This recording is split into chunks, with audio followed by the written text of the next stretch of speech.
ٹھیک ہے، بسم اللہ الرحمن الرحیم۔ ہماری بحث یہاں تک پہنچ گئی تھی کہ خبر کی دو قسمیں ہوئی تھی، خبر متواتر، خبر واحد۔ ایک بات یہ سمجھ لو کہ یہ جو تواتر کی بحث ہے، تواتر کا مطلب یہ کہ جس کو بیان کرنے والے راوی یا بیان کرنے والے ناقلین ہر زمانے میں ان کی تعداد اتنی کثیر ہو کہ ان کا جھوٹ پر متفق ہونا ناممکن ہو، اتنی تعداد ہو۔ اس تعداد کی لوگوں نے اپنے اعتبار سے توضیح بھی کی ہے۔ بعض نے کہا ہے کہ نہیں وہ 5 ہیں، بعض نے 8، 10، 15، 30، 70 کے بعد میں 3000 کے بعد میں 5000، اس طریقے سے لوگوں نے اپنے اعتبار سے اس کی تقسیم کی ہے اور اس کی دلیلیں بھی دی ہیں۔ بہرحال تو یہ بات سمجھنے کی ہے اس کے اندر بنیادی بات کہ یہ جو تواتر کی بات ہے، تواتر کی جب بات آئی تو اس کے ساتھ میں پھر خبر واحد کی بھی بات آ گئی کہ بھی تواتر کی تو یہ تعداد ہے، اور خبر واحد تواتر کے لفظ میں اگر ہم دیکھیں گے نا، اس کو ہم کہتے ہیں انگلش میں اسٹیبلش ہسٹری۔ اسٹیبلش ہسٹری یعنی کہ وہ خبر، وہ تاریخ جو کہ اسٹیبلش ہو چکی ہو، یعنی یقینی ہو چکی ہو۔ اس کا مطلب اصل میں یہ ہوتا ہے کہ متواتر کا مطلب یہ ہوتا ہے کہ آدمی ایک بار سنے تو کبھی اس کو شک نہ ہو کہ ہاں بھئی ایسا ہو بھی سکا ہوگا نہیں۔ جیسے کہ محمد صلی اللہ علیہ وسلم مدینے کے اندر تشریف لائے، اس کو کوئی بھی کنڈم نہیں کرتا ہے، اس بات کا کوئی انکار نہیں کرتا ہے، چاہے وہ کسی بھی مذہب کا ماننے والا۔ کیوں انکار کیوں نہیں کرتا ہے؟ کیا وہ مانتا نہیں؟ ماننا اور نہ ماننا یہ الگ چیز ہے۔ یہ خبر کہ وہ آئے ہیں یہ الگ بات ہے، کیونکہ وہ اتنا زیادہ اس کے اندر تواتر ہر زمانے کے اندر پایا گیا ہے کہ اس کے اندر یہ بات جو ہے نہیں چلے گی بالکل بات کہ ہاں بھئی یہ ہوا ہو یا نہ ہوا ہو۔ تو بات یہ چل رہی تھی کہ جو تواتر کی جو بحث ہے، جب تواتر آیا تو تواتر کے بعد میں پھر تقسیم خبر واحد کی بھی ہو گئی کہ بھی تواتر تو وہ ہے کہ جس کو نقل کرنے والے راوی بہت زیادہ ہوں، اور غیر تواتر وہ ہے کہ جس کے اندر کم ہو، جس کو خبر واحد کہا جاتا ہے۔ پھر خبر واحد کی تقسیم کرتی ہے کہ خبر واحد کے اندر مشہور ہے، عزیز ہے، غریب ہے۔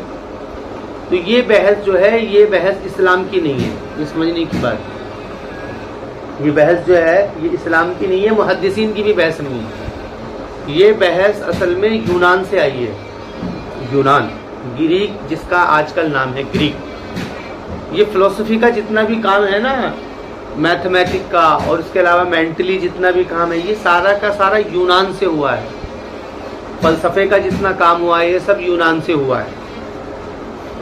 علم کلام جو وجود میں آیا ہے اسلام کے اندر اور جو کتابیں لکھی گئی ہیں، یہ جب یونان سے علم منتقل ہوا تھا، فلسفے کا، فلسفی جب آئی تھی وہاں سے، تو پھر اس کی تحقیق کے لیے پھر علماء کو ضرورت پڑی۔ اس لیے منطق کی بحثیں جب چھڑی، علم کلام جب چڑھا، جب وہاں سے یہ باتیں آنے لگی، تو اسی طریقے سے جو تواتر کی بحث ہے، تواتر کا جو نام ہے یہ یونان سے آیا ہے۔ اب ایسا تو نہیں اگر یونان سے کوئی علم آ گیا ہے تو بھئی کوئی چیز اگر عقل کو ٹچ کر رہی ہے اور عقل کو وہ بتا رہی ہے تو اس میں کوئی دقت بھی نہیں ہے لے لینے میں۔ بہرحال جب وہ بحث آئی تو اس کو پھر بعد کے محدثین نے لیا۔ تقریباً رسول اکرم علیہ الصلوۃ والسلام کے 400 سال کے بعد میں یہ بحث شروع ہوئی ہے تواتر کی۔ تواتر کی جو حال، اس سے پہلے کیا حدیث کی، اصول حدیث میں کوئی اصطلاحات نہیں تھی۔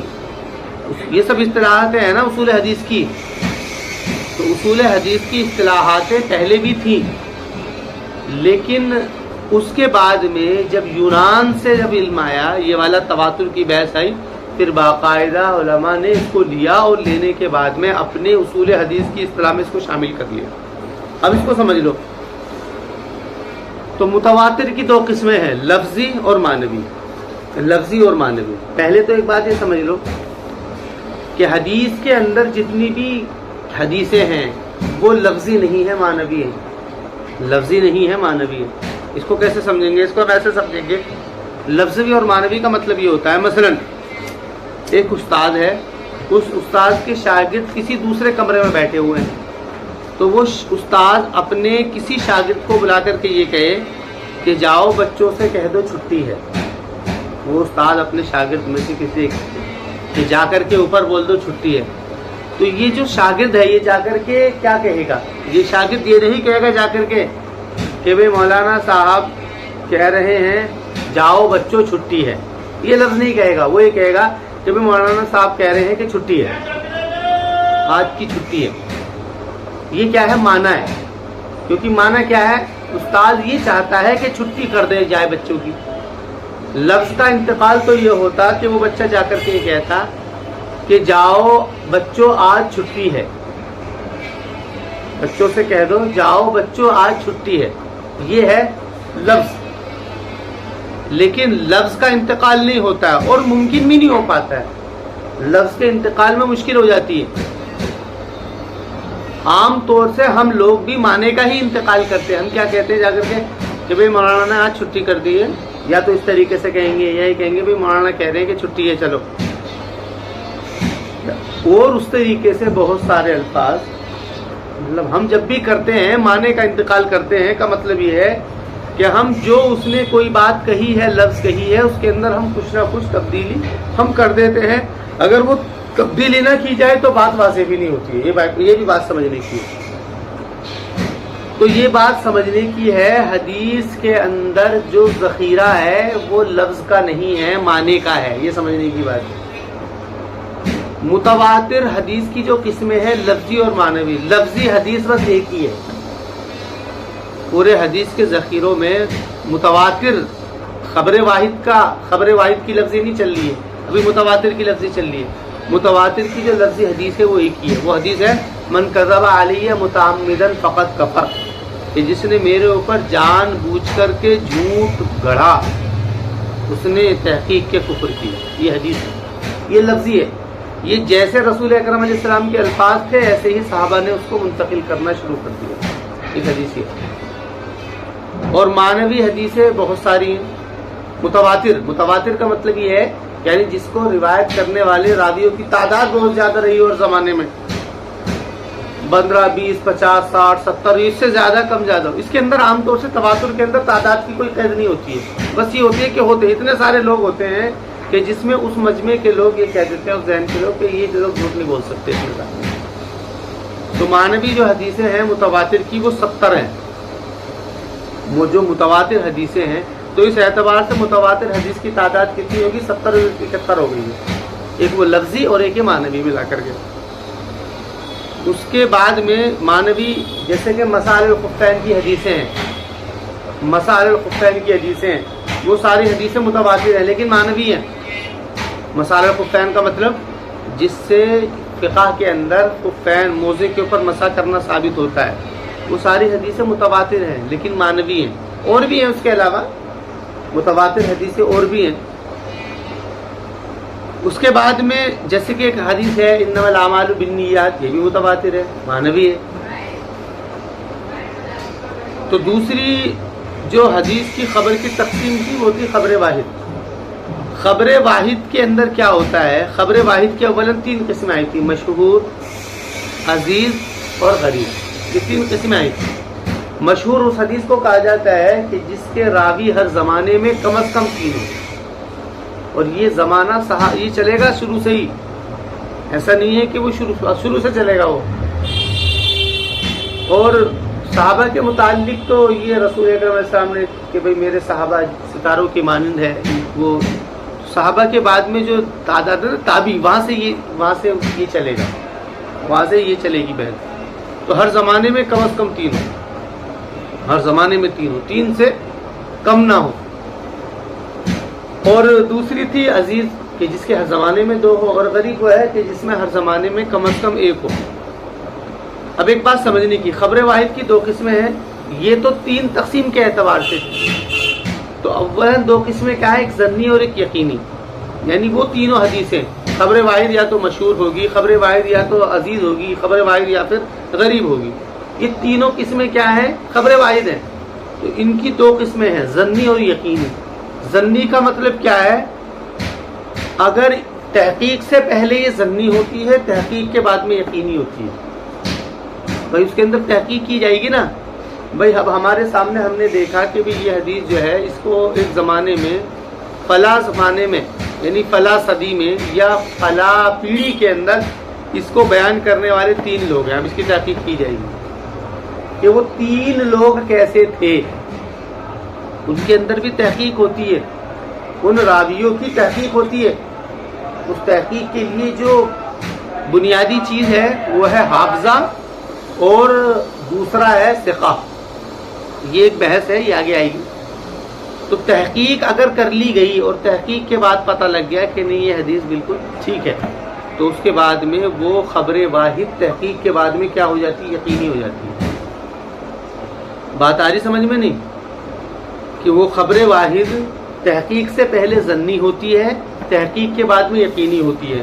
اب اس کو تم سمجھ لو, جب بات خبر واحد کی جائے گی کہ بھئی یہ حدیث, بھئی ہم نے اگر دیکھا, اب ہم نے دیکھا حدیث کے ہم نے ذخیرے کو اٹھا کر کے دیکھا تو ہم نے دیکھا کہ حدیثوں میں تو صرف 70 حدیثیں وہ ہیں جو کہ متواتر ہیں, باقی حدیثیں تو متواتر ہیں ہی نہیں.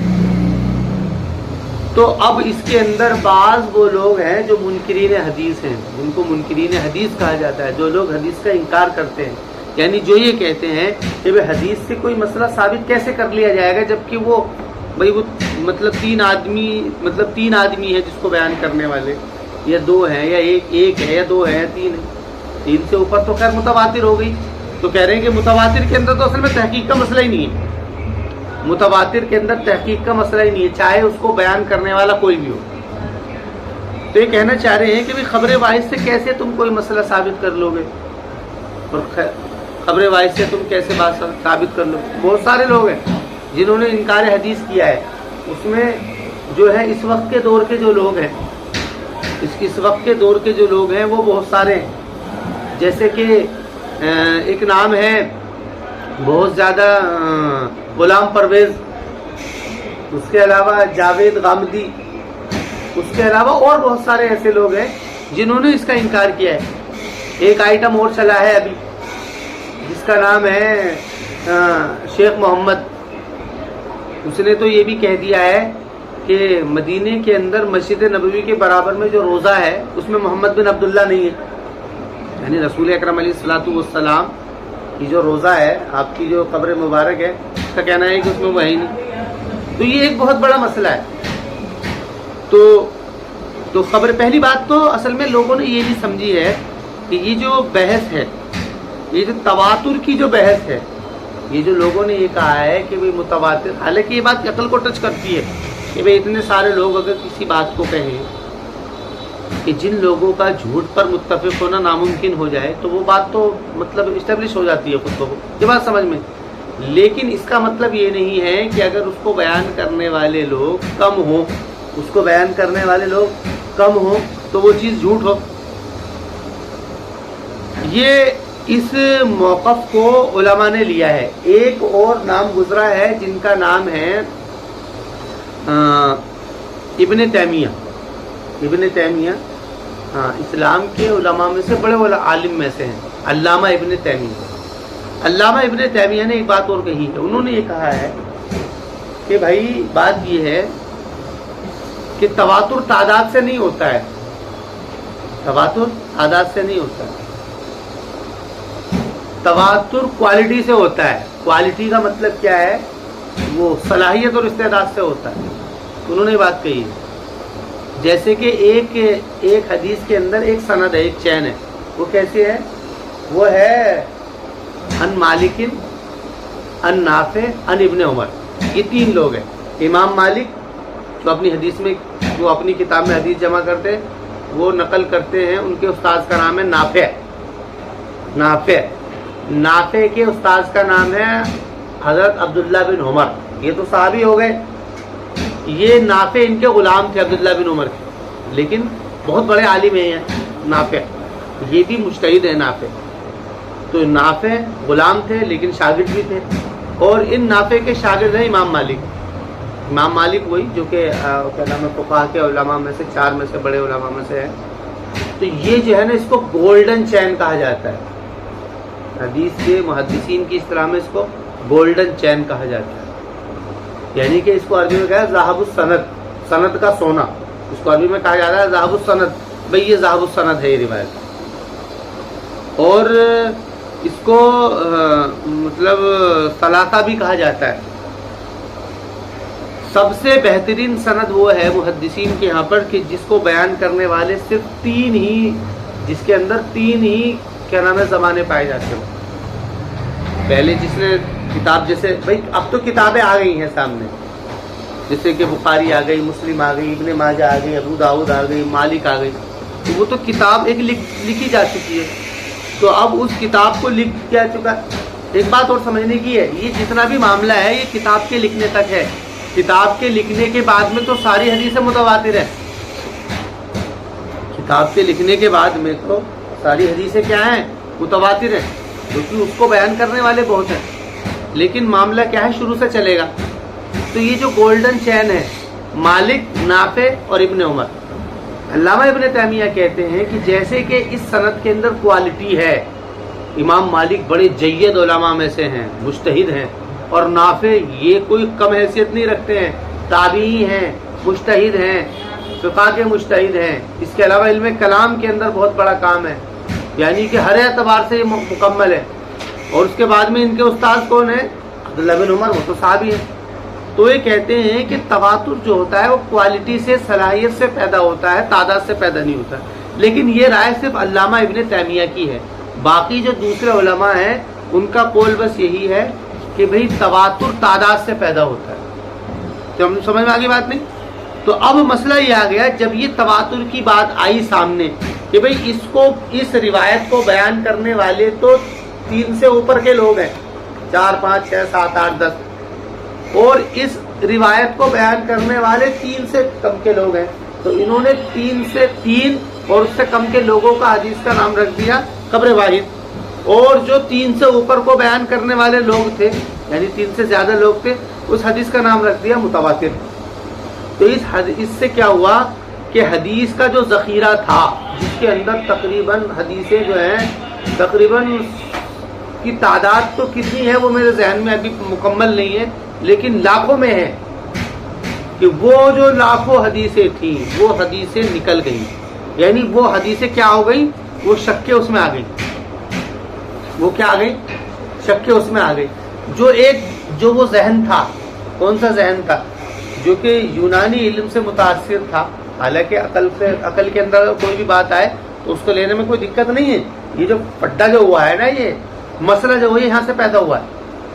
جن لوگوں نے حدیث کا انکار کیا انہوں نے کہا کہ ارے بھائی یہ حدیث تو خبر واحد ہے, اور خبر واحد سے جو علم پیدا ہوتا ہے وہ ظنی ہوتا ہے, یقینی نہیں ہوتا ہے.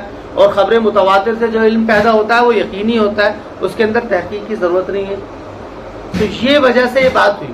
حالانکہ محدثین نے یہ بات لکھی ہے کہ بھئی جو حدیث خبر واحد ہے وہ تحقیق سے پہلے ظنی ہے. اگر اس کی تحقیق ہو جائے تو وہ پھر حدیث یقین ہو جاتی ہے. اور وہ تحقیق کی ضرورت اس وجہ سے نہیں ہو رہی ہے کہ اس کو بیان کرنے والے 3 لوگ ہیں, یہ بھی سمجھنے کی بات ہے.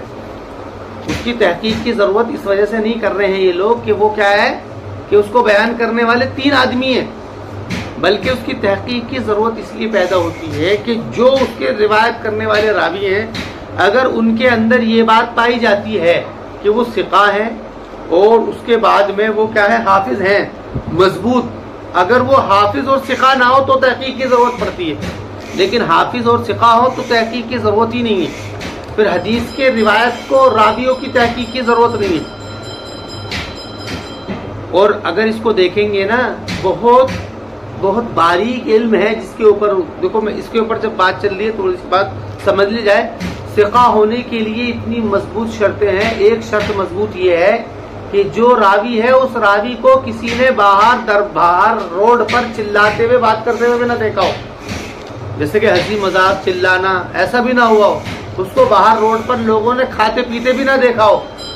یعنی وہ اتنا زیادہ محتاط ہو, کبھی اس کی زندگی میں کسی نے اس کو نہ دیکھا ہو. اتنا زیادہ وہ محتاط ہو کہ وہ اپنا کھانا پینا بھی گھر کے اندر آرام سے سلیقے سے شعور کے ساتھ میں کرتا ہو. اور بھی وہ جب ایک بحث چلے گی پوری, وہ جب آئے گی تو بہرحال یہ جو بات پیدا ہوئی ہے نا اس وجہ سے پیدا ہوئی ہے. تو یہ کوئی اتنی بڑی بات نہیں ہے. کہ جو تواتر کی جو بحث چلی اس کی وجہ سے لوگوں کے ذہنوں میں یہ آ گئی کہ یہ تو خبر واحد ہے، یہ تو حدیث تو یقین کا فائدہ دیتی نہیں ہے، اس لیے ان لوگوں نے حدیث کا انکار کرنا شروع کر دیا۔ حالانکہ یہ ایسا نہیں ہے۔ حدیث کا انکار جو ہوگا بھائی یہ کوئی ضروری تھوڑی ہے کہ بھائی رسول اکرم علیہ السلام بیٹھے ہوئے بات کر رہے ہیں، اب یہاں بیٹھے ہوئے ایک استاد کے شاگرد کتنے ہیں، مثلا اس کلاس کے اندر تقریباً جو ہے 10 بچے ہیں، 8-9 بچے ہیں، اب اس میں جو ہے نا ایک دن تو 8-9 آ گئے، ایک دن 8 ہی رہ گئے، ایک دن 4 ہی رہ گئے، ایک دن 2 ہی رہ گئے، ایک دن 1 بھی رہ گیا، ایسا بھی ہو جاتا ہے، کسی کے ساتھ میں کوئی مسئلہ آ گیا۔ تو مطلب کیا ہے، جس دن ایک رہا، جس دن ایک نے سبق سنا تو اس کا مطلب یہ تھوڑی ہے کہ وہ سبق غلط پڑھا دیا گیا، اس کا مطلب یہ نہیں ہوتا نا کہ وہ سبق غلط پڑھا دیا گیا۔ ایسے رسول اکرم علیہ السلام جب بیان کرتے تھے تو آپ صلی اللہ علیہ وسلم کے سامنے کبھی ایک بہت بڑا مجمع ہوتا تھا، کبھی اس مجمع میں کم لوگ بھی ہوتے تھے، کبھی ایسا ہوتا تھا کہ حضرت عائشہ ہی بیان سن رہی ہیں اور حضرت عائشہ جو ہے وہ اپنی کسی جو ان کی شاگردہ ہے یا جو ان کے شاگرد ہیں تابعی وہ اکیلے ہی ہیں ان کو بتا رہی ہیں، یا جو تابعی کبھی کوئی بیان کر رہا ہے کوئی بات کر رہا ہے تو اس کا بھی ایک ہی ہے۔ تو اس کا مطلب یہ نہیں رہ جاتا ہے کہ بھئی اس کی وجہ سے یہ معاملہ ہو جائے۔ ہاں البتہ اتنی بات ضرور ہو جاتی ہے کہ جب کسی راوی کسی روایت کو بیان کرنے والا راوی کسی زمانے میں ایک ہو جاتا ہے تو وہ تحقیق اس کے اندر ہو جاتی ہے، کیونکہ ایسا ہو بھی سکتا ہے کہ وہ اکیلے نے گڑبڑ کر دی ہو، اور لیکن یہ بات تو یقینی ہے کہ نہیں کر سکتا کیونکہ ایک چیز چل رہی ہے، لیکن ہو سکتا ہے تو ہو سکتا ہے کہ درجے میں وہ محدثین نے وہ اصول مرتب کیے ہیں کہ ان اصول کی تحقیق پر اگر وہ راوی فٹ ہو جاتا ہے تو پھر وہ حدیث جو خبر واحد ہے وہ کیا ہو جاتی ہے، یقینی ہو جاتی ہے۔ بات آ گئی سمجھ میں؟ دیکھیے دین کے اندر اصل میں دین کے اندر جتنا بھی دین ہمارے پاس میں آیا ہے یہ بات پکی ہے کہ وہ دین ہمارے ساتھ میں ٹیکسٹ کی صورت میں، تحریر کی صورت میں، نقل کی صورت میں۔ تو ایک دین کا تو وہ ہے حصہ جس کو قطعی ثبوت کہا۔ دو چیزیں ہوتی ہیں، ایک ہوتا قطعی ثبوت، دوسرا ہوتا قطعی دلالہ۔ قطعی ثبوت کا مطلب کیا ہوتا ہے کہ یہ چیز ہمارے پاس آنے تک ثابت ہونے میں بالکل قطعی ہے، اس کے اندر ذرہ برابر بھی کوئی کمی نہیں ہے۔ ہمارے پاس میں جو بات آئی ہے یہ بالکل ایک دم فٹ فور آئی ہے وہاں سے۔ اب اس کے بعد میں ایک بات یہ رہ جاتی ہے قطعی دلالہ، کیا یہ بات جو جس سے یہ بات ہمارے بات سامنے آ رہی ہے کیا یہ قطعی دلالہ ہے؟ قطعی دلالہ کا مطلب کیا ہے؟ جیسے کہ میں آپ کو بتاؤں، قرآن کریم کے اندر ایک سورہ ہے سورہ فیل، الم تر کیف فعل ربک باصحاب الفیل، اس کے بارے میں قطعی ثبوت کا سب کا اتفاق ہے، سب کہتے ہیں قطعی ثبوت ہے۔ اس آیت کے ثابت ہونے میں کوئی بھی اشکال نہیں ہے، سب کہتے ہیں، لیکن اس کے اندر ایک واقعہ ہے۔ واقعہ کیا ہے؟ ابرہہ نامی کا، ہم سب جانتے ہیں کہ ابرہہ نامی ایک شخص نے مکے کے اوپر حملہ کیا تو اللہ تعالیٰ نے اس کے انتظام کے لیے فیل، وہ ابابیل جو پرندے تھے ان کو بھیجا، اور بھیجنے کے بعد میں وہ کر دیا، یہ واقعہ ہے۔ لیکن اس کے اندر بعض لوگوں نے اشکال کیا ہے، انہوں نے کہا کہ ایسا نہیں ہے، کہ ایسا نہیں ہے، بلکہ یہ ایسا ہوا ہے کہ مکے کے اندر جب ابرہہ شخص آیا تھا، ابرہہ جب وہ شخص آیا تھا تو ابرہہ شخص نے جب یہ کیا تھا تو اس کا مقابلہ مکے والوں نے کیا تھا، اس کا مقابلہ مکے والوں نے کیا تھا، اور مکے والوں نے جو وہاں سے، مکے والوں کے پاس میں کچھ نہیں تھا، مکے والوں نے کنکر پھینکنے شروع کرے تو وہ کنکر جو تھے ایسے ہو گئے تھے جیسے کہ کوئی پرندہ ان کو اپنی چونچ میں لے جا رہا ہو اور جا کر کے ان کا مار رہا ہو۔ مطلب ان لوگوں نے کیا کیا ہے، ان لوگوں نے وہاں پر واقعہ کیا ہے کہ وہ لوگ مکے والے تو ایک طرف ہو گئے تھے، ان کو پتہ ہی نہیں تھا کچھ کیا ہو رہا ہے، جو اللہ نے کیا ہے وہ یہ ہے، لیکن جو اب کے لوگ ہیں وہ یہ کہہ رہے ہیں کہ نہیں، ان لوگوں نے ہی ان سے جنگ کی تھی جس کی ان کے پاس میں کوئی ہتھیار بھی نہیں تھے، تیر تلوار کچھ بھی نہیں تھے، بس ان کے ہاتھ میں پتھر تھے، انہوں نے پتھر پھینکنے شروع کرے تو وہ پتھر جو تھے وہ ایسے ہو گئے جیسے کہ وہ بالکل کہ وہ بندوق کی گولی کی طرح وہ کام کر رہے تھے، یعنی ان لوگوں نے کیا کیا ہے، ان لوگوں کو لے لیا ہے۔ تو اب کہنے کا مطلب یہ ہے کہ ان کا کہنا یہ ہے کہ یہ چیز قطعی ثبوت تو ہے، قطعی دلالہ نہیں ہے۔ قطعی دلالہ نہیں ہے کا مطلب کیا ہے کہ اس کا مطلب وہ والا واقعہ نہیں ہے، اس کا مطلب یہ والا واقعہ ہے جو ہم کہہ رہے ہیں، جن لوگوں نے بات کہی ہے کہ مکے والوں نے کیا تھا۔ حالانکہ یہ بات تو قطعی ثبوت قطعی دلالہ ہے، یہ بات اب کے لوگوں نے 2 4 5 مطلب لوگوں نے یہ بات کہی ہے، بلکہ کچھ ایک طبقہ ہے جنہوں نے یہ بات کہی ہے، تو وہ اس کا مطلب ہوتا ہے قطعی دلالہ۔ قطعی دلالہ کا مطلب یہ ہوتا ہے کہ کیا یہ بات اپنے میرٹ کے اوپر پکی ہے، جو بات کہی گئی ہے صحیح ثابت ہے، کچھ اور ثابت ہے۔ تو جیسے کہ ایک مثال آئی تو انہوں نے اس کو قطعی دلالہ نہیں مانا ہے جو اب کے لوگ ہیں، حالانکہ وہ قطعی دلالہ ہے۔ ایسی بہت ساری چیزیں ہیں، ایسی بہت ساری باتیں ہیں۔ ان لوگوں نے کیا کیا ہے، یہ ہوا کیوں ہے؟ یہ اس لیے ہوا ہے کہ جمہور نے جتنا بھی قرآن کریم کی جو تشریح کی ہے وہ حدیث کی روشنی میں کی ہے۔ قرآن کریم کے اندر ایک آیت ہے، اس آیت کو سمجھنے کے لیے سب سے بہترین طریقہ کیا ہے؟ وہ صحابہ کرام ہیں، حضرات صحابہ ہیں، اور حضرات صحابہ سے یا تو وہ حدیث اس کی تشریح کرتی ہے، اگر حدیث نہیں ہے تو آثار سے اس کی تشریح ہوتی ہے۔ آثار سے مراد صحابہ کے اقوال ہوتی ہے، اگر صحابہ بھی نہیں ہے تو بعد میں تابعین ہے۔ تابعین کے اندر کچھ لوگوں نے اختلاف کیا ہے، بعض لوگوں نے کہا ہے کہ تابعین کہ صحابہ کے بعد تو سب ایک ہی جیسے ہو جاتے ہیں، بھائی صحابہ تو اللہ کے رسول کی صحبت یافتہ تھے، اس کے بعد والے جو لوگ ہیں تو وہ تو پھر ایک ہی جیسے ہو جاتے ہیں۔ بہرحال اس کے اندر بعض لوگوں نے ان کو حجت مانا ہے، ان کے قول کو بعض نے نہیں مانا ہے، لیکن رسول اکرم علیہ السلام کی بات کو اور صحابہ کی بات کو سب نے حجت مانا ہے۔ تو کرتے کیا ہے، اللہ کے رسول کی سے بات کی تشریح کی جائے گی، نہیں ہوگی تو پھر تابعی ان سے صحابہ سے کی جائے گی۔ لیکن یہ جو لوگ ہیں منکرین حدیث، انہوں نے کہا ہے کہ نہیں، قرآن کو اگر سمجھنا ہے تو اپنی عقل سے سمجھنا پڑے گا۔ ان سے پوچھا گیا کیوں؟ انہوں نے کہا کہ بھئی جب حدیثیں ہیں ہی نہیں، حدیثیں تو ساری کیا نام ہے خبر واحد ہیں، تو تم کیسے کرو گے؟ تو اس لیے اپنی عقل سے سمجھو۔ اب اپنی عقل سے سمجھو۔ اب ان سے کہنے کا مطلب یہ ہے کہ بھئی جو لوگ اپنی عقل سے سمجھ رہے ہیں، کیا یہ لوگ صحیح سمجھ رہے ہیں؟ جن لوگوں نے حدیث کا انکار کیا ہے ان سے سوال کیا گیا کہ کیا تم لوگ صحیح سمجھ رہے ہو؟ انہوں نے کہا کہ ہاں جی ہم عقل سے سمجھ رہے ہیں، صحیح سمجھ رہے ہیں، یعنی تم تو صحیح سمجھ رہے ہو۔ لیکن جو لوگ اللہ کے خود رسول اکرم علیہ السلام صحیح نہیں سمجھیں گے تو اور کون سمجھے گا؟ یا صحابہ کرام صحیح نہیں سمجھیں گے تو کون سمجھے گا؟ تو یہ ایک بہت بڑا فتنہ ہے منکرین حدیث کا، اور یہ سب فتنہ پہلے سے پیدا ہو گیا تھا۔ اس لیے اس فتنے کو ختم کرنے کے لیے باقاعدہ یہ جو ہے اسماء الرجال کا علم شروع ہوا۔ تو بات چل رہی تھی قطعی ثبوت اور قطعی دلالہ کی، یہاں تک جو بات تھی۔ اور دوسرا ہے ظنی الثبوت، دوسرا ہے ظنی۔ تو دین کا ایک تو وہ علم ہے جو کہ قطعی ہے، بالکل اس میں کوئی بھی ذرہ برابر بھی تحقیق کی گنجائش نہیں ہے، بلکہ وہ پکا ہے۔ دوسرا وہ ظنی ہے۔ ظنی کا مطلب ہوتا ہے وہ کہ جس کے اندر تھوڑا سا وہم و گمان ہوتا ہے، یہ بات ہو بھی سکتی ہے، یہ بات نہیں بھی ہو سکتی ہے، یہ بات ہو بھی سکتی ہے، یہ بات نہیں بھی ہو سکتی ہے۔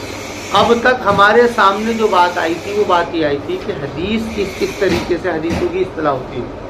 اب جو بات آئے گی آگے، اب یہ بات آئے گی کہ بھئی حدیث کی چھان پھٹک کیسے ہوگی، یہ بات کیسے پتہ لگے گی۔ خبر واحد کے اندر جو قسم ہے مشہور، غریب، عزیز، اس کے بارے میں ہمیں تحقیق کا طریقہ کیا ہے۔ بھئی ابھی تو یہ پتہ لگ گیا کہ یہ حدیث متواتر ہے، یہ خبر واحد ہے، یہ لفظی ہے، معنوی ہے، لیکن تحقیق کیسے ہوگی؟ تحقیق کی بات اب آئے گی انشاءاللہ، تو کل دیکھیں گے۔